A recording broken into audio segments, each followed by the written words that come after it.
Chapter 3 More About Petunia. I turned 12 years old in June, right after school let out. It was nice to be 4 years older than Caleb again, but the best thing about it was that I got to keep Petunia. At first, Papa had said she could just stay around until she recovered from the poison, but he finally gave in after I worked on him a while. Mama was harder to convince. It wasn't that Mama didn't like dogs. Weenie, our dachshund, was more hers than anyone else's. But it would mean extra work for her. "I can just see what my living room carpet will look like," she said. "All that hair! Why, Weenie alone must shed a couple of bales of it every summer, and that big pothound will be 10 times worse." Also, she must have figured that Weenie would be unhappy with the new arrangement, but after the dog fight, she agreed with Papa and said I could keep Petunia. The dog fight happened the day after Papa and I had built the new box for Petunia, out of some pine boards we found in the basement. We lived in an old white frame house on Rainwater Street, right at the edge of town, and there was plenty of room for Petunia to run around without even going out of our yard. It was a hot Wednesday morning with a lot of big clouds that were too white, as if they might be planning to get together and rain before noon. I meandered outside after breakfast and tried to think of something interesting to do. The new house they were building next door was almost finished, and they kept it locked, so I couldn't go over there and mess around. And swimming was out because it would probably rain before we could even get to the creek. I almost fell asleep standing there in our driveway trying to think up things to do. And then I saw Dink Fowler's red head coming up Rainwater Street. I just stood there with my hands in my pockets while he walked up to me. "What's the matter, Bud? Toothache?" he asked, after he'd stood there peering at me a while. "Nah, just haven't anything to do." "Me either," said Dink. "What about that old cat of your Aunt Emma's? We haven't seen anything to him in a while." "She took him with her when she went on vacation." "Oh," said Dink. "Where's Caleb?" "I don't know. Somewhere." I knew he was somewhere. "Why don't we get our bikes and ride down to Hoofer's?" "I'm broke." "Me too. Couldn't we get some money off of Caleb?" "He yells too loud, and anyway, he hasn't got any money either." "Well then, how about fighting the dogs? You've been yellowing out on that all summer." Dink Fowler had the only English bulldog in Harleyville, and although the dog was getting old, just looking at that big slobbering jaw and those beady little eyes was enough to make all the dogs around town remember appointments elsewhere. So Dink had kind of a reputation, locally, because everyone agreed that his dog could lick anybody else's dog. This had been going on for about 2 years, and Dink's dog, Rupert, still hadn't had to defend his title. Just to look at Rupert was enough to make a person or a dog look around for the nearest climbable tree. "Aw, you know Rupert can lick Weenie," I said bitterly. "Lick him?" Dink laughed. "Why, my Rupert could eat that little sausage, collar and all." "Dachshunds aren't supposed to be for fighting. They're for hunting rabbits in Germany. They're built like that so they can run right into the rabbit hole with the rabbit." "Yeah? Well, I bet if that Weenie of yours ever came up face to face with a mean live rabbit, he'd faint. I bet he'd roll over on his back and pray if he ever saw a rabbit." "You do, huh?" I said, feeling the mad coming up through my breakfast. "Yeah, that's what I think," said Dink, who didn't have red hair for nothing. "And I also think that you and him make a good pair, because you're a yellow stinkpot too." I may be bigger than Dink by an inch or so, but I could never handle him any better than he could handle me. One time we fought for 45 minutes before anybody came along and broke us up.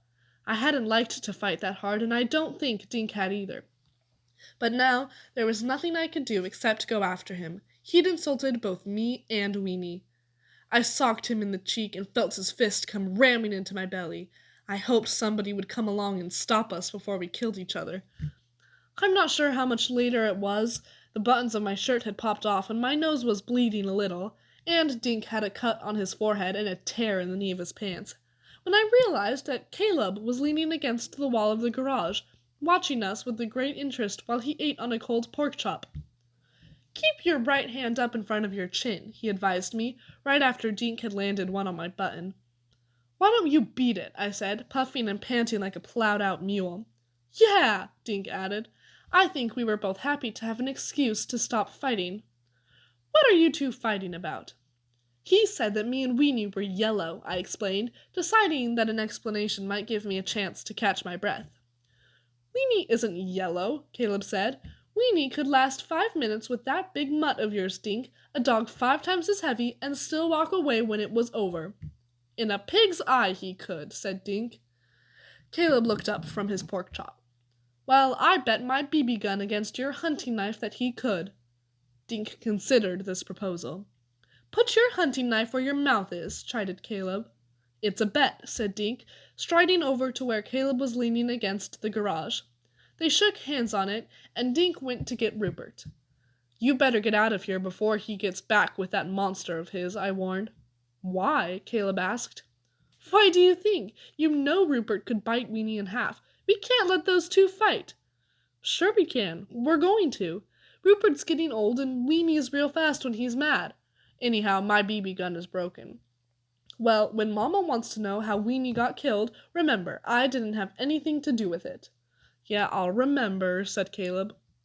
Dink came back in a few minutes, leading that live meat grinder on a short length of rope. Caleb had gotten Weenie and was holding him on his lap. Supper time, Roop, said Dink. It didn't make me feel any better. I knew then that I should have kept on fighting him. It was much better for me to take a few punches than to have Weenie killed or maimed. I brought out the alarm clock so we can see when 5 minutes is up, said Caleb. Any time you're ready, he added. Dink untied the rope and Caleb carried Weenie over so that the two dogs were about 4 feet apart. When they were both free, they stood there and looked at each other. I didn't want to watch. Rupert was going through his preliminary warm-ups. This started out with a terrible growl that never entirely stopped and came from way down deep in his chest that looked about 2 feet wide. As he growled, the hair on both sides of his collar began to stand up on end in a kind of lion effect. He began to circle Weenie on legs as stiff as fence posts, all the time working that big jaw back and forth and licking his big slobbery lips like he was actually going to eat his opponent. Weenie, on the other hand, looked like the man without a country. The loose skin around his sad little face sagged with dejection, and he seemed to be having a hard time maneuvering his awkward body around as Rupert circled him. His tail curled under his hind legs, and he looked the way he always did just before he got sick. The two dogs went around in a circle twice, and then Rupert stopped and shifted his growl into second gear. He scratched the ground with his front paws like a bull getting ready to charge, and the jaws worked faster and faster. This was a signal that it was about to start. Weenie was looking back and forth between me and Caleb, hoping for a sign of rescue, but none was coming. Then he did a strange thing. Just as Rupert began pawing the ground, Weenie threw his head back and yelped. It wasn't a howl or a bark. It was a yelp that had in it all of the terror and violence and pain which Weenie must have felt. It was like a prayer, like Job must have cried out about the plague and the pestilence. It only lasted a second, but it was very eloquent. After this was taken care of, Weenie shrugged his little shoulders and prepared to do battle. But the battle didn't come.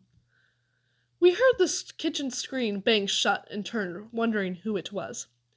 Around the corner of the garage came Petunia. She must have heard Weenie's yelp, but it wasn't the same Petunia I had found dying beneath our house. This Petunia walked slowly towards us with the smooth, confident gait of a killer wolf. She didn't look at me, or Caleb, or Dink, or even Weenie. Her soft brown eyes were hard now, like shiny marbles that glistened from a fire inside of her, some place that burned so hot you knew she moved with only one purpose. Petunia looked only at Rupert, and Rupert, frozen in surprise, could only look back. His growl had stopped at Petunia's arrival. So had his jaw moving and ground pawing. Rupert just looked as Petunia came on. I think he realized that he had run his bluff to the limit. Rupert saw the white teeth and wiry hair of an enormous dog that had probably lived for 3 years, completely independent of masters and owners and veterinarians and dog food and kindness and gentle petting. An individual, self-sufficient, capable of fighting and killing anything that got in her way, while wearing a crazy smile on that Airedale muzzle. In other words, Rupert saw the end of the world looking square at him on that warm summer day. He just looked, and Petunia continued to advance, head down, ears back, her tail arching up over her like it was her regimental colors. Rupert swallowed once. Then he looked at Dink. Then he screamed. It was definitely not a dog noise.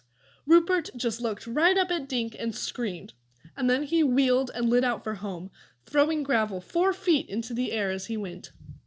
We watched him as he went down the driveway, not even slowing down to make the turn onto Rainwater Street.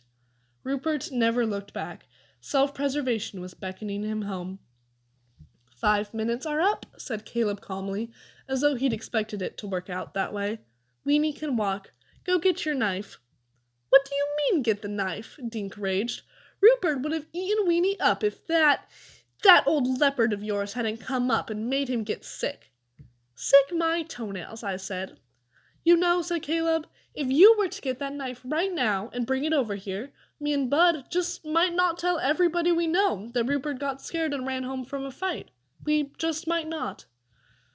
Weenie was wiggling around all over the place now that it was over, and Petunia sat there and watched him with mild curiosity.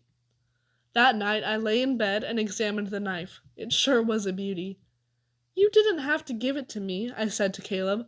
I would have done like you told him. I wouldn't have told anybody. That's all right, said Caleb. Didn't want it in the first place. Just wanted to get it. Anyway, I fixed my BB gun this afternoon. Works fine again. That's good, I said, turning off the light, and thanks again for the knife. Petunia's tail thumped softly on the floor right under my bed, and then we all fell asleep.